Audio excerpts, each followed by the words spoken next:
덴마크 출신 기독교 철학자 가운데 세렌 키르케고르라는 분이 있습니다.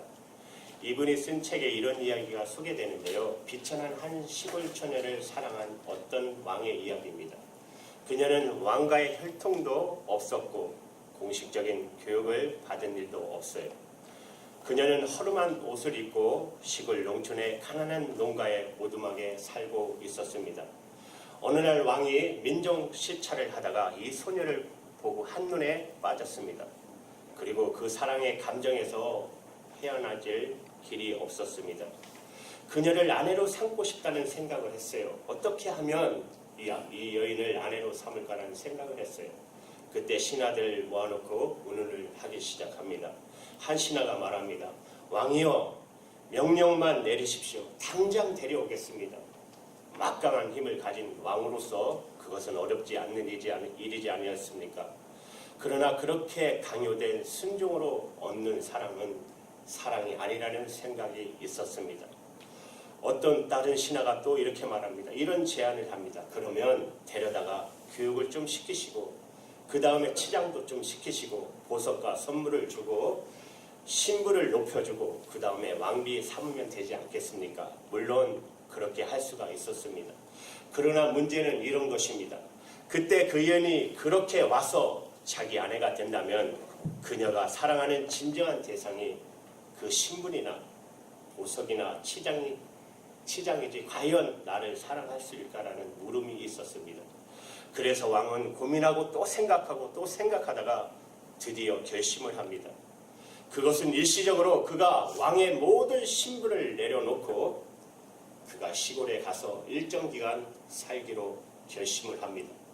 허름한 농가를 구해서 농부의 옷을 입고 그녀가 입은 똑같은 허름한 옷을 입고 비슷한 음식을 먹고 비슷한 환경 속에서 살아가면서 그녀에게 다가가서 사랑을 얻기로 했다는 이야기입니다.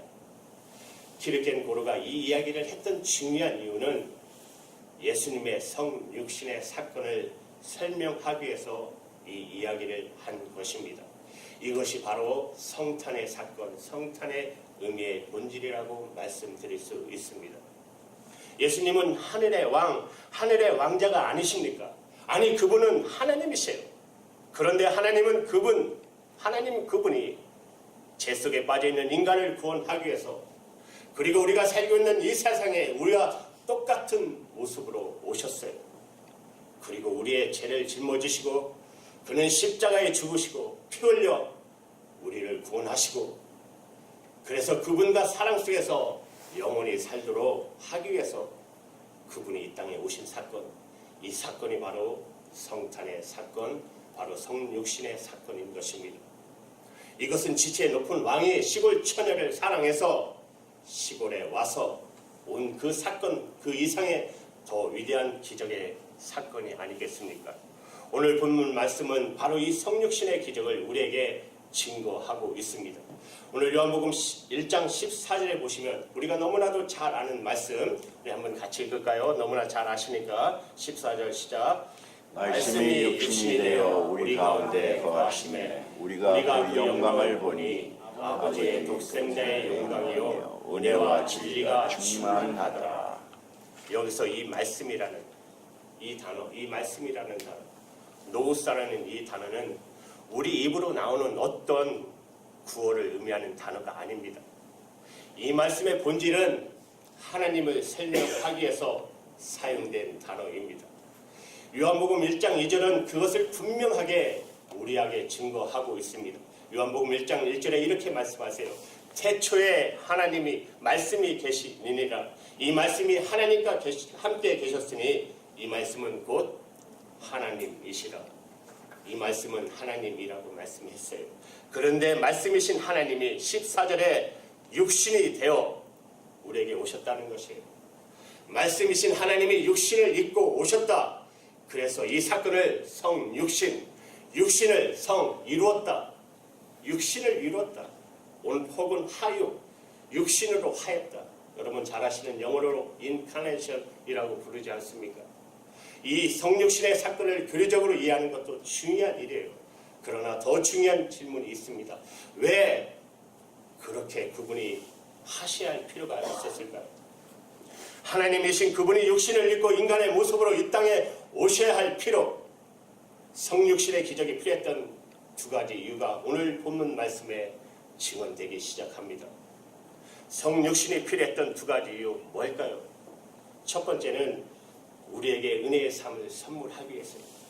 우리에게 은혜의 삶을 선물하기 위해서.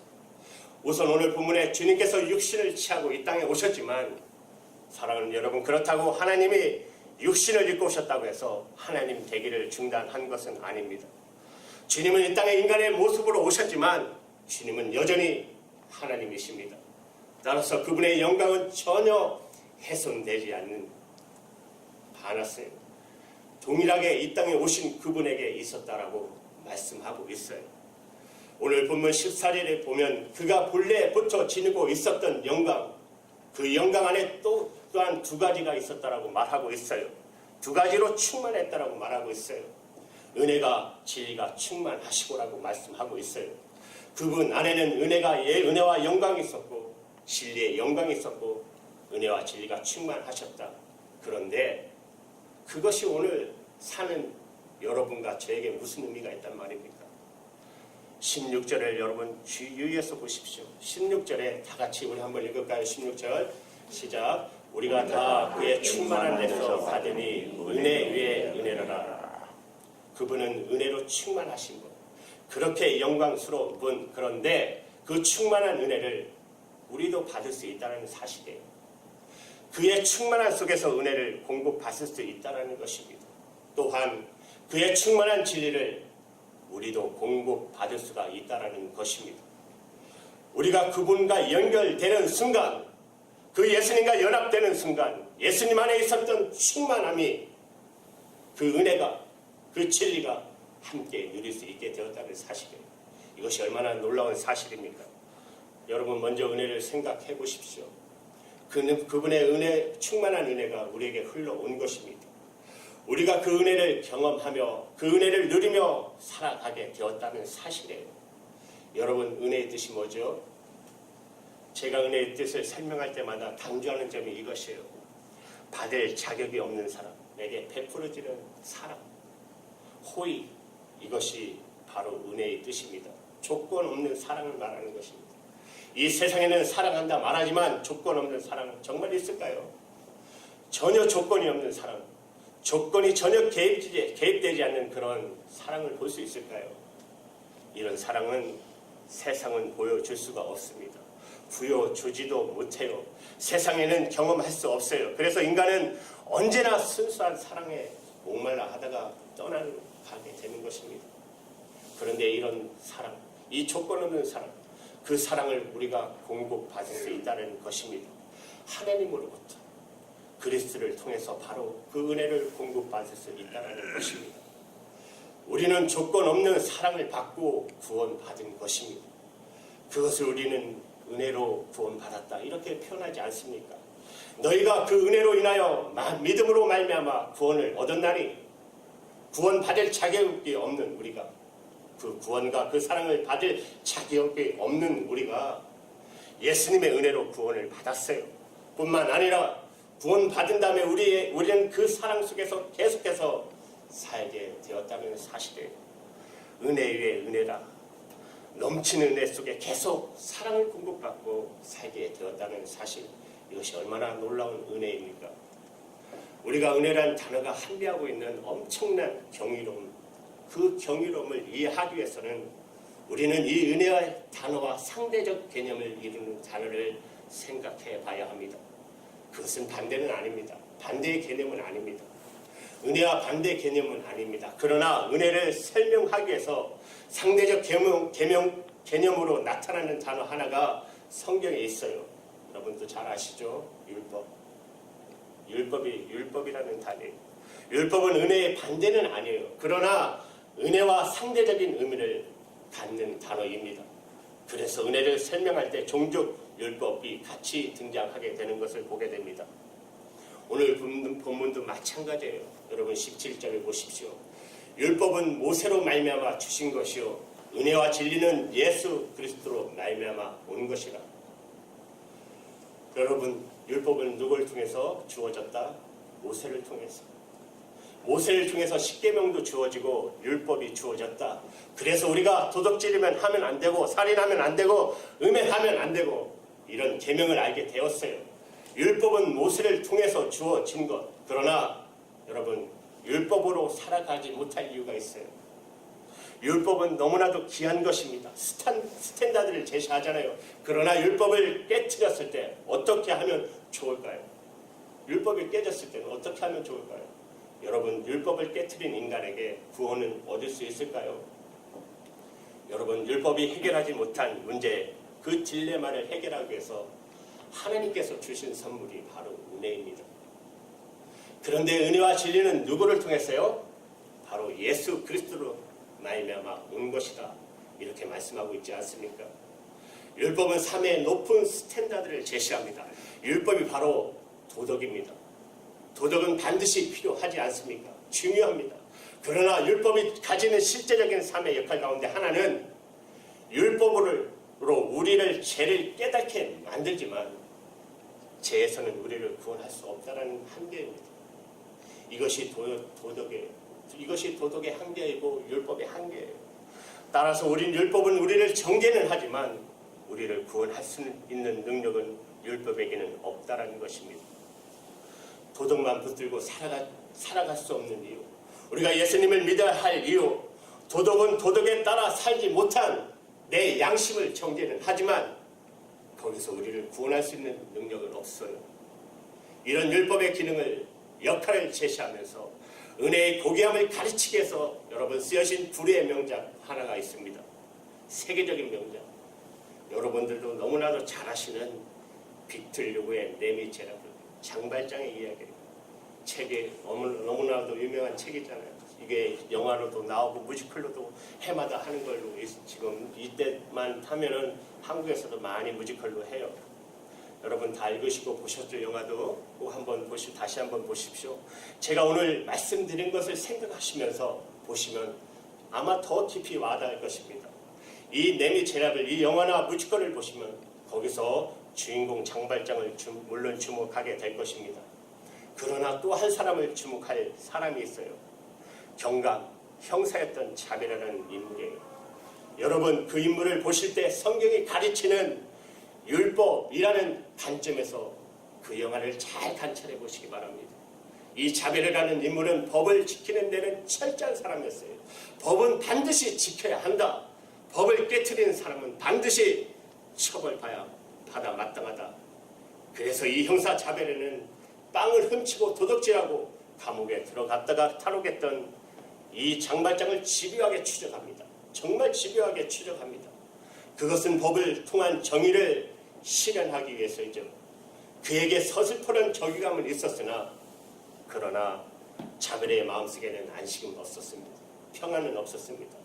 이제 장발장을 생각해 보십시오. 그는 도둑이었어요. 배고픔을 해결하기 위해서 빵을 하나 훔쳤다가 감옥에 들어갑니다. 3년의 형을 언도받습니다. 그러나 지속적인 탈옥 때문에 감옥의 수용 기간은 길어지기입니다.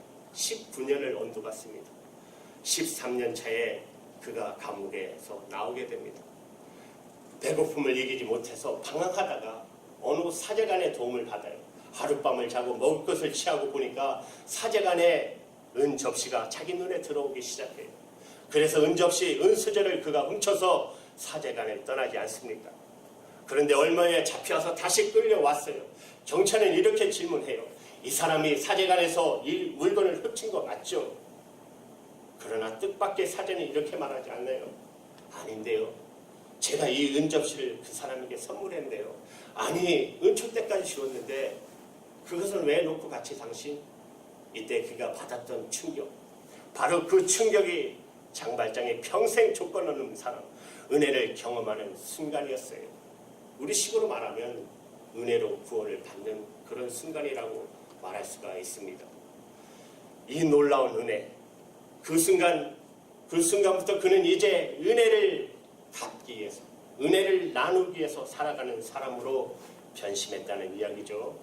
그렇습니다. 은혜가 그를 구원했고 은혜가 그를 새로운 사람으로 빚어 만들어 갔습니다. 바로 이런 은혜의 삶을 선물하기 위해서 2000년 전에 예수 그리스도께서 이 땅에 오셨다는 것이에요. 그가 육신을 입고 우리 가운데 오신 이유, 그리고 우리의 죄를 짊어지고 십자가에 돌아가신 이유, 그 거룩한 피를 흘린 이유, 그리고 이렇게 구원받을 자격이 없던 내게 내 죄를 용서하시고 나를 안아주시고 나를 하나님의 자녀 삼아 주신 것, 그래서 우리는 찬양을 드리지 않습니까? 오늘도 찬양했잖아요. 이것이 얼마나 놀라운 은혜입니까? 나 같은 죄인 살리신 놀라운 은혜, 안 그래요? 성탄의 의미, 성육신의 기적, 이것은 바로 은혜의 선물, 그리고 우리가 이 선물을 받고 은혜 가운데 평생을 살기를 위해서라는 사실을 기억하시기를 주님의 이름으로 축복합니다. 아멘.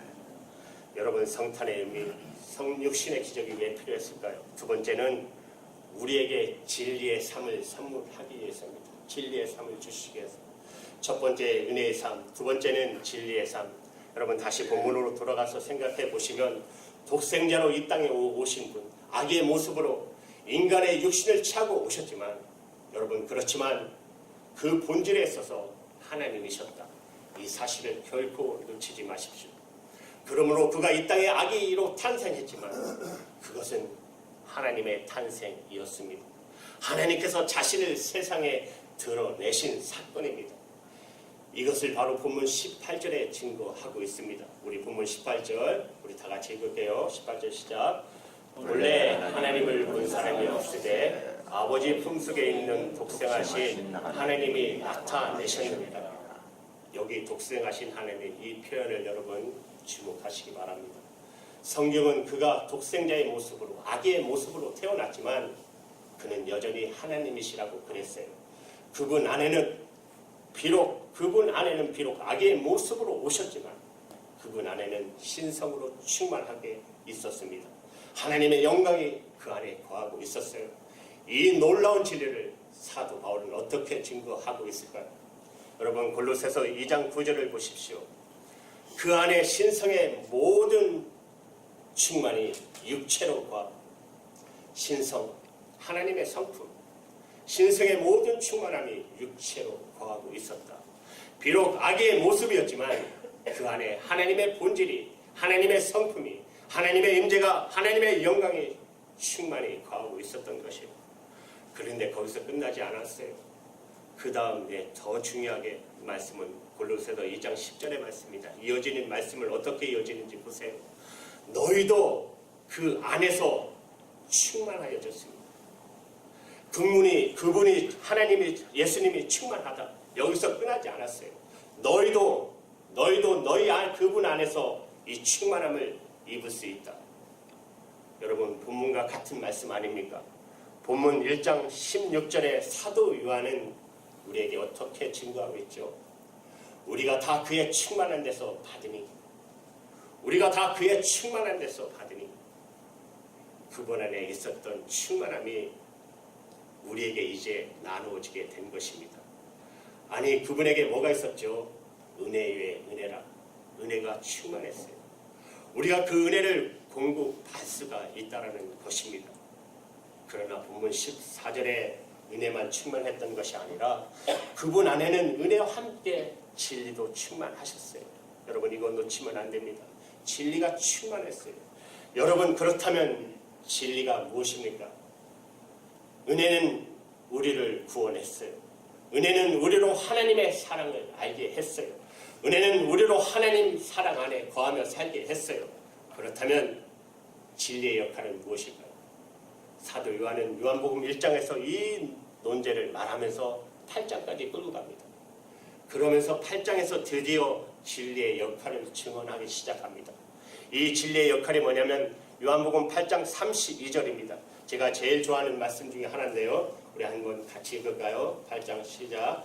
진리를 알지니 진리가 너희를 자유케 하리라. 8장까지 거기까지 끌고 왔어요. 그러면 왜 우리는 진리로 자유함을 얻을 필요가 있어요?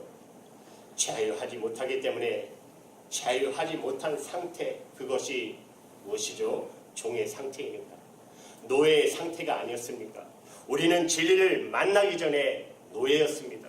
어떤 노예였습니까? 이어지는 말씀 8장 34절에 보면 요한복음 예수께서 대답하시되 진실로 진실로 너에게 이르노니 죄를 범하는 자마다 죄의 종이라.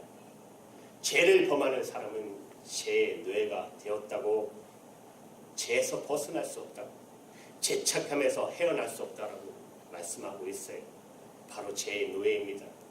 그런데 무엇이 우리를 죄의 노예에서 자유하게 할 수 있죠? 무엇이? 진리가. 그런데 이 진리가 뭐예요? 이 진리는 철학자들이 말하는 철학적인 진리인가요? 형이사학적인 진리인가요? 이 진리는 한 인격입니다. 여러분 잘 아시는 나는 길이요 진리요 생명이시니 말씀하셨죠. 예수님, 진리이신 예수님, 예수 그리스도 바로 그분이 진리십니다. 그래서 계속 이어지는 말씀 요한복음 8장 36절에 보시면 그러므로 아들이 너희를 자유케 하면 너희가 참으로 자유하리라. 여러분 믿으십니까? 하나님의 아들 예수 그리스도가 우리를 자유케 하십니다. 그분이 자유를 주시기 위해서 오신 것이에요. 율법은 우리를 정죄했습니다. 그러나 진리가 예수님이 우리를 자유케 한 것입니다. 이 사건을 가장 잘 드러난 성경적 사건이 하나 있습니다. 그 사건은 바로 간음하다가 잡혀온 사건. 이 사건이 어디에 나오죠? 바로 요한복음 8장 첫 서두에 시작되면서 나오기 시작합니다. 여기 음행하다가 잡혀온 여인이 마당의 한복판에 팽개쳐져 있었어요. 그 주변으로 돌을 들고 서 있던 사람들이 있었습니다. 그리고 그들이 예수님께 묻습니다. 선생님, 이 여인을 어떻게 하라고 율법은 가르칩니까? 율법에 의하면 돌을 쳐서 죽이는 것이 마땅한 여인이 아니겠습니까? 그리고 돌을 들고 살벌하게 이 여인을 지켜보고 있던 무리들, 그들은 누구였죠? 그들은 성경을 잘 안다는 바리새인들이었어요. 그들은 서기관들이었어요. 그들은 율법 학자였어요. 율법을 집행하는 사람들이었어요. 그들 한복판에 오도도를 떨며 공포와 두려움에 사로잡힌 한 여인을 보십시오. 그런데 그 옆에 예수님을 보십시오. 예수님은 말없이 땅에 허리를 굽히고 글을 쓰고 계십니다. 그리고 한참 후에 그분이 일어나십니다. 사람들의 목소리가 커지자 벌떡 일어나셔 이렇게 말씀하세요. 너희 중에 죄 없는 자, 이 여인을 돌로 치라. 이 한마디의 말씀을 듣고 양심의 가책을 느낀 사람은 한 사람 한 사람씩 그곳을 떠나가기 시작했습니다. 여인과 예수님이 홀로 남았습니다. 아직도 정죄의 두려움에 사로잡혀 있는 채 오도로를 떨며 고개를 들지 못하는 여인을 향해서 주님의 음성이 들려오지 않았습니까? 뭐라고 말씀하셨죠? 너를 정죄하던 자들이 다 어디 갔느냐? 나는 너를 정죄하지 아니하노니 가서 다시는 죄를 범지 말라. 이것이 바로 은혜가 아니겠습니까? 조건 없는 용서가 아니겠습니까? 조건 없는 사랑 아니겠습니까? 그런데 이 은혜를 그냥 예수님 앞에 나와서 죄를 고백하면 우리의 죄가 모두 용서받는다. 그런 식의 싸구려 은혜, 그건 싸구려 용서라고 생각해서는 안 돼요. 아닙니다. 예수님이 나도 너를 정죄하지 않는다, 내가 너를 용서한다, 이 선언이 가능하기 위해서 주님은 어떻게 하셨어요? 예수님은 이 여인의 죄를 그분이 짊어지셨어요. 예수님이 대신 팔매질 당했어요. 그것이 바로 십자가예요.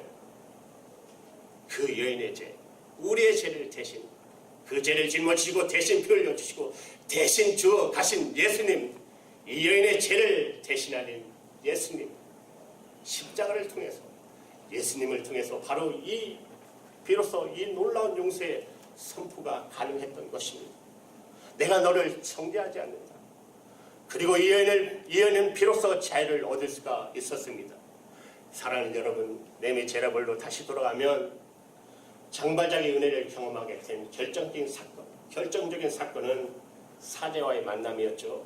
자기를 정죄하는 대신에 그래요, 이 사람이 사제관에서 물건을 훔쳐간 도둑입니다, 그렇게 말하는 대신에 오히려 내가 선물로 주었는데 은초 때까지 놔두고 갔네요. 그 초 때까지 선물로 베푸는 이 사건의 난생 처음으로 조건 없는 사랑을 경험할 수가 있었던 장발장. 은혜를 경험하는 순간, 우리 식으로 말하면 은혜로 구원받는 순간. 그러나 사랑하는 여러분, 아직 싸움은 끝나지 않았어요. 아직 장발장은 온전한 자유를 누리지는 못합니다. 자유는 시작되었지만 온전한 자유는 아직 아니었어요. 왜냐하면 경찰 차별의 추적이 계속되고 있었기 때문입니다. 그의 추적과 고발이 계속되고 있는 한 그는 온전한 자유로운 존재가 아니었어요. 그런데 어떤 사건이 일어나죠? 드디어 이 자베르가 죽습니다. 여러분 영화 한번 꼭 보십시오. 정확하게 말하면 자살합니다. 작가 비틀 요고는 이 장면을 통해서 율법을 죽이고 있는 것이에요. 이 장면을 통해서 율법을 죽이는 것이에요. 그를 정죄하던 율법을 죽이는 것이에요. 자베르는 도둑 장발장이 자기를 죽일 수 있던 기회 앞에서 자기를 복수하지 않는 그 사건을 만나면서 마음이 이제 충격을 받아요. 그가 한 번도 경험하지 못했던 은혜 앞에서 지금까지 끈질기게 그가 붙들고 추적해왔던 율법이 얼마나 무력한 것이나 깨달아요. 율법은 사람을 정죄하는 도구일 뿐 한 생명도 구하지 못한다는 사실을 비로소 깨닫습니다. 그리고 그는 혼란스러워합니다.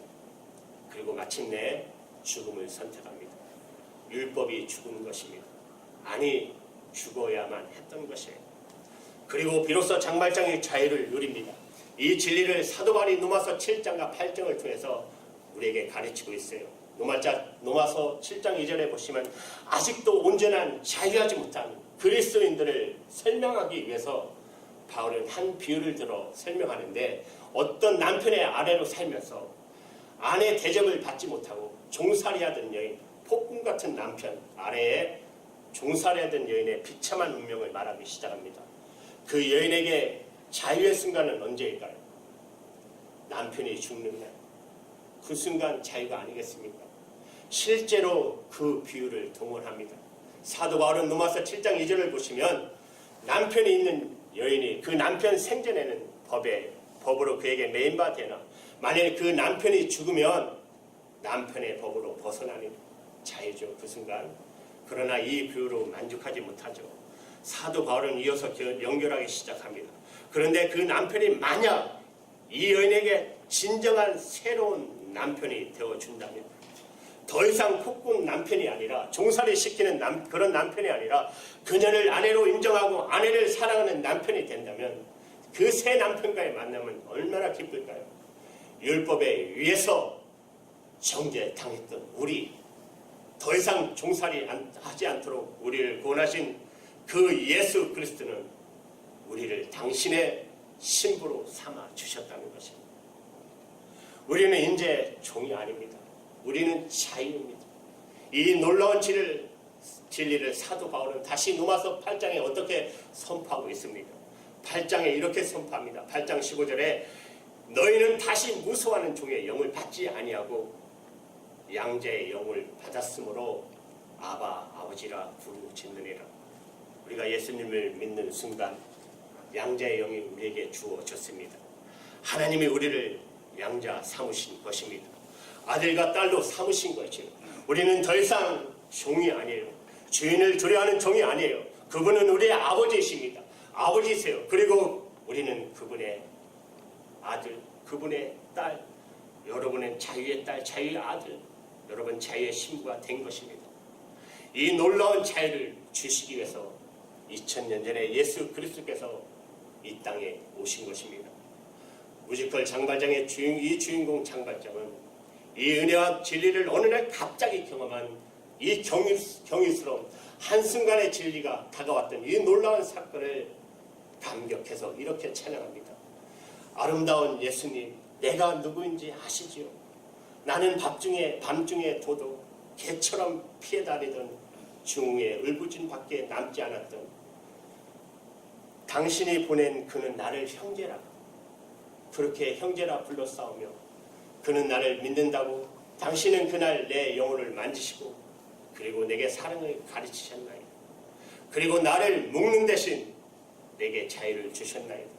그리고 나는 내가 지금까지 한 번도 가보지 못한 길로 가게 하셨나이다. 여러분, 이것이 바로 성탄의 의미, 성탄의 사건입니다. 우리에게 은혜를 주시고 우리를 구원하시고 진리로 우리를 자유케 하시고 내가 한 번도 경험하지 못했던 이 풍성하고 이 부유로운 삶 살게 하신 분, 바로 이 축복을 위해서, 이 은혜를 위해서, 이 진리를 위해서, 이 은혜와 사랑을 경험하기 위해서 진리로 자유를 경험하면서 살아가도록 주님께서 이 땅에 오신 것입니다. 바로 이것이 성탄의 사건, 성탄의 의미인 것을 여러분 믿으시기 바랍니다. 이제 우리 조용히 한번 같이 기도할까요? 여러분, 정말 자유